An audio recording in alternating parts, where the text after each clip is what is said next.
1, 2, 3, 2, 2, 3.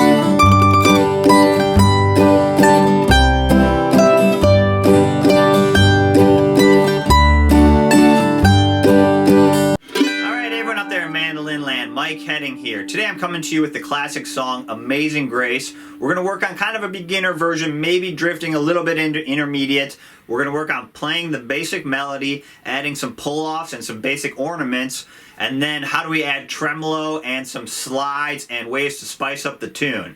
Okay, this is a great song. I got two solos, a down the neck version and then an up the neck version, and eventually you can combine the two and create your own. I'm also going to do a whole backup lesson on how to play the chords to Amazing Grace and how to do some 3/4 strumming and 3/4 chopping. So this song's in 3/4. So really good practice on the backup as well. Alright, so here's Amazing Grace in the key of G. Alright, so let's start breaking down the beginner version to Amazing Grace in the key of G. So let me play the first couple measures and then I'll break it down.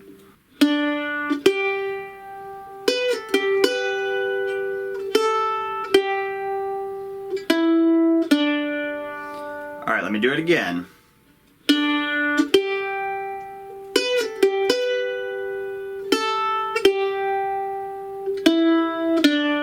One more time.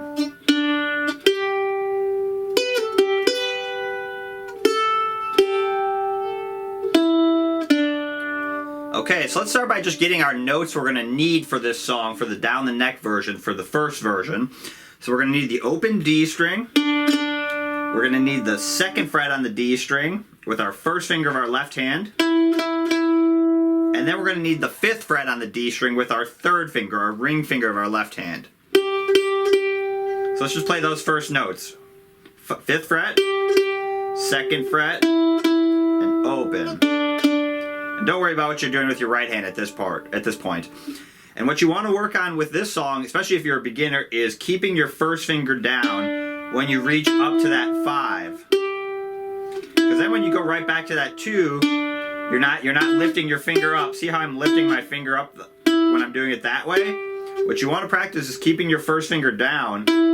That's your anchor point. And you're using that to kind of, one, figure out how far that distance is, but it also will help smooth out the song because your tones, you're not going to be lifting up and cutting those notes off every time you get to the next note. So really important is keep your fingers down if you can, your left hand fingers down.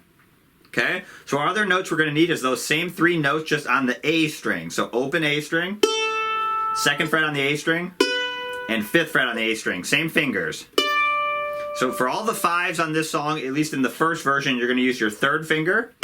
All the 2s, you're going to use your index finger.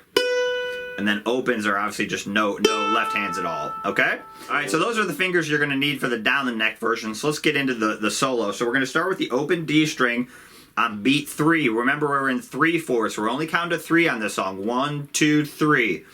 So we're going to count 1, 2, and then we're going to play the open D string.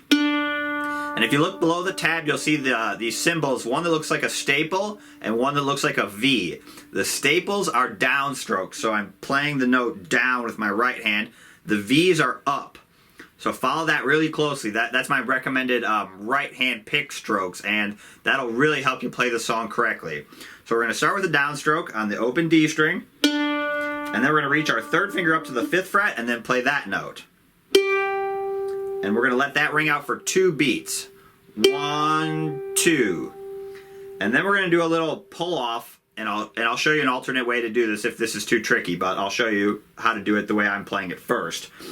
You're going to keep your third finger down on 5, and then you're going to reach your first finger up to the second fret of the A string, and you're going to do a 2 open pull off.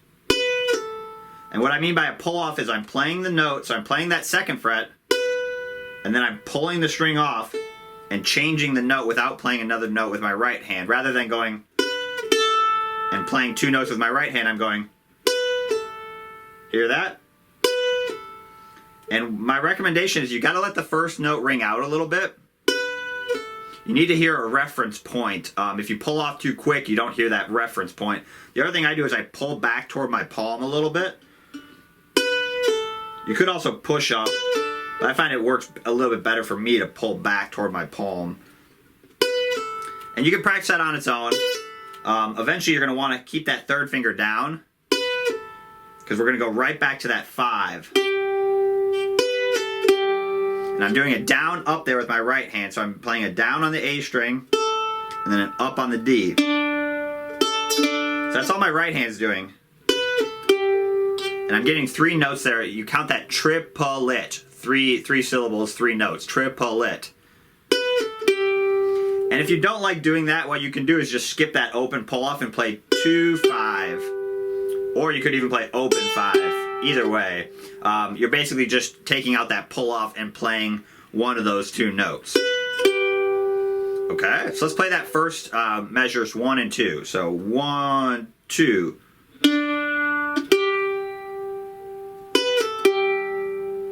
Okay, and if you have to count, if you're new to counting, what I would do is count beat 2 and measure 2. So say 1, 2, 3, 1, 2. You could even say triplet if you need to. I mean, if you can count it, you can play it. So, one more time. And we're going to use that 2 open 5 pull off a lot in this song, so that's why I'm practicing it a bunch now. Okay, now for measure 3, we're going to go put our first finger back down on the 2nd fret of the A string. We're going to let that ring out for 2 beats. 1, 2, and then open A string on beat 3. So 1, 2, 3. 1, 2, 3. Now measure 4. Keep your 3rd finger where it is. So your 3rd finger's been down the whole time since measure 2. Now for measure 4, this is over a C chord. Play measure fret 5 on the D string. 2 for 2 beats as well. 1, 2. Now down to the 2nd fret, and then open. And this is measure 5 for beat 2. 1, 2. So we're using a lot of downstrokes in this song. The only upstroke is at the very end of measure 2. Okay, let's play those first 5 measures up to the beginning of measure 5. Here we go.